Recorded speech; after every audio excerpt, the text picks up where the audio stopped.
నిజంగా బరువు అయితే తగ్గిపోతే పీసీఓడి ఇంకా హార్మోనల్ ఇంబ్యాలెన్స్ అన్ని నార్మల్ అవుతాయా? ఈ క్వశ్చన్ అయితే నాకు చాలా అంటే చాలాసార్లు నా మైండ్లో అయితే రన్ అయింది. Hi hello welcome back to my YouTube channel. ఈరోజు అయితే 60 days ఛాలెంజ్లో 16th డే.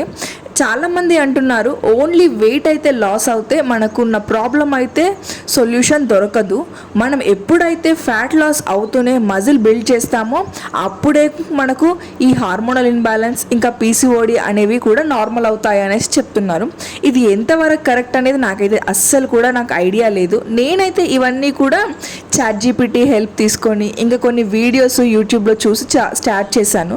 అంతేకాని నాకైతే ఎలాంటి విషయాలు అయితే తెలీదు. స్టార్ట్ అయితే చేశాను కానీ ఎలా ఫాలో అవ్వాలి ఏంటి అనేది నేను కూడా నేర్చుకుంటూనే ఉన్నాను. నేను నేర్చుకుంటూనే మీకైతే షేర్ చేస్తున్నాను అన్ని విషయాలు. అయితే నేను ఎలా చేస్తున్నాను అనేది, నాలో ఎలా రిజల్ట్ అనేది వస్తుంది అనేది ఇంకా నెక్స్ట్ వీడియోస్లోనైతే చెప్తాను.